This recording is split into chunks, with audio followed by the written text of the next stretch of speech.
The girl remembered the dust first. It crept into her mouth when she breathed and clung to her eyelashes until her blinks felt heavy. She remembered the sound of boots walking away, not hurried, not regretful, just steady. She remembered the way her baby brother cried until his voice cracked and then fell quiet from exhaustion. And she remembered that no one had spoken her name, because she did not have one anyone used anymore. They were left at the edge of a county road where the fence leaned inward like it was tired of holding itself up. 3 children in a cardboard box with clothes that smelled of old smoke and rain. The oldest girl stood there holding the hands of the younger 2, trying to understand how a person could disappear without looking back. She was 7, though no one wrote it down anywhere. Her brother Samuel was 5 and had a cough that rattled his chest. The baby, a girl with eyes too big for her face, was barely 2 and clung to the hem of the oldest girl's dress as if she could anchor the world. Cars passed and did not stop. A dog barked somewhere far away.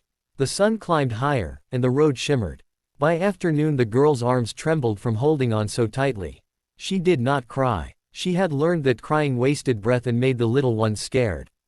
When the truck finally slowed, she thought it was another tease, another almost. But the engine cut, and a door opened with a creak that sounded like an old man sighing. Boots touched the ground. The girl lifted her chin, ready to fight or beg or run, she did not know which. The man who stood before them was tall and broad in a way that suggested years of work rather than muscle for show. His hat cast a shadow over eyes that took everything in without flinching.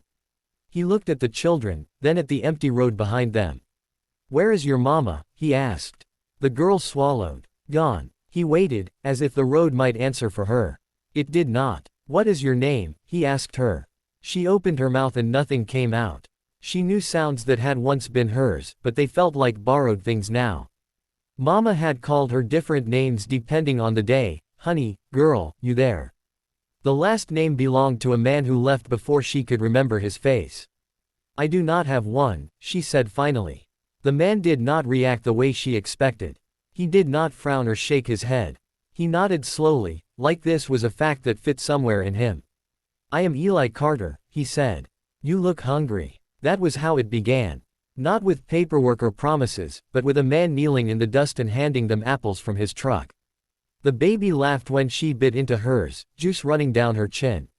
Samuel coughed and then smiled. The girl watched Eli's hands, scarred and steady, and felt something loosen in her chest that she had not known was knotted. The ranch was bigger than anything she had imagined.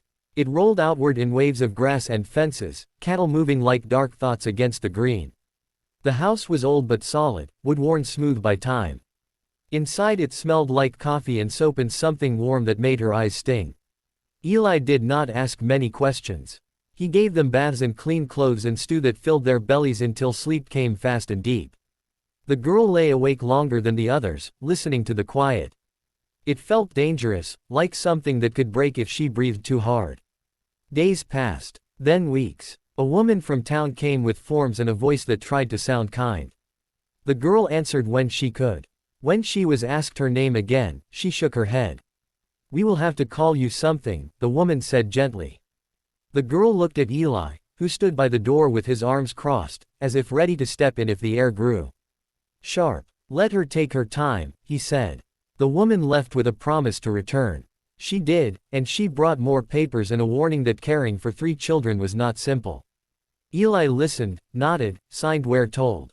He did not look at the girl while he did it, as if he did not want to frighten her with hope. Life on the ranch found a rhythm. The girl learned the way mornings smelled of hay and cold air. She learned how to carry water without spilling and how to brush the horse named Mercy who liked to lean her weight into the touch. Samuel grew stronger. The baby, who the girl secretly called Star because she woke smiling, began to speak in bursts of sound that felt like music. At night Eli read to them from books with cracked spines. He never asked the girl to choose a name. He waited. The past did not leave her alone. It came in dreams where footsteps faded and she ran but went nowhere.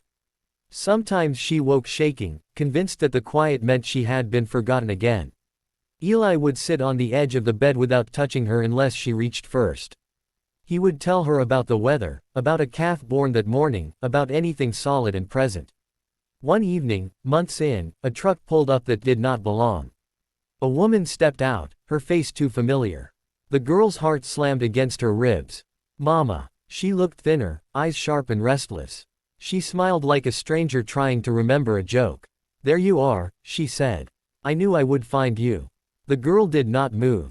Samuel hid behind her. Star began to cry. Eli came to stand beside them. Can I help you, ma'am? Those are my kids, the woman said. I had a hard time, but I am ready now. The girl waited for the ground to open. For Eli to step aside. For the world to remind her of its rules. Eli did not move. There are papers, he said quietly. And there are choices kids make too. The woman scoffed. She reached for the girl, fingers closing on her sleeve. Come on, she said. We are family. The girl felt the old fear rise, hot and dizzy. But beneath it was something new.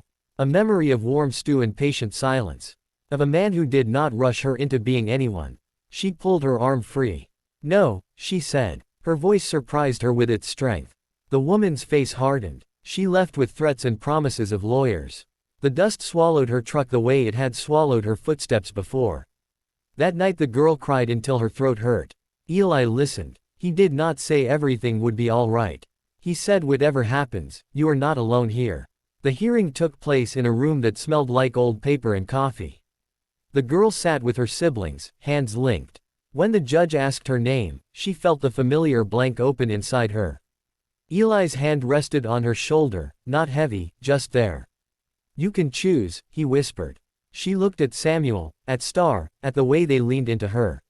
She thought of the ranch stretching out under the sky, of Mercy's warm flank, of nights without fear. My name is Anna, she said, choosing the sound that felt like a beginning. Anna Carter. The judge nodded. The gavel fell. It sounded final in a way that felt like relief. Years moved forward, not without pain, not without the past knocking now and then. But Anna grew. She learned who she was in the doing of things, in care given and returned. Samuel went to college. Star learned to ride before she could spell her name. Eli grew older, slower. One winter he fell ill. Anna sat by his bed, holding the hand that had once steadied her world. You gave me a name, she said, tears slipping free. You gave us everything. Eli smiled, faint but sure. You gave it to yourself, he said. I just made room. When he passed, the ranch felt too quiet again. But Anna stood in it. Grounded now. The land was hers to tend. The name was hers to keep. On the day she signed the final papers, she stepped outside and breathed in the dust and grass and memory. She was not the girl left behind anymore. She was a woman who had been found, who had chosen, who carried a last name not as a mark of ownership but as a promise kept. She whispered it once into the open air, just to feel it settle. Anna Carter. And the land, and the life it held, answered back in the only way that mattered, by staying.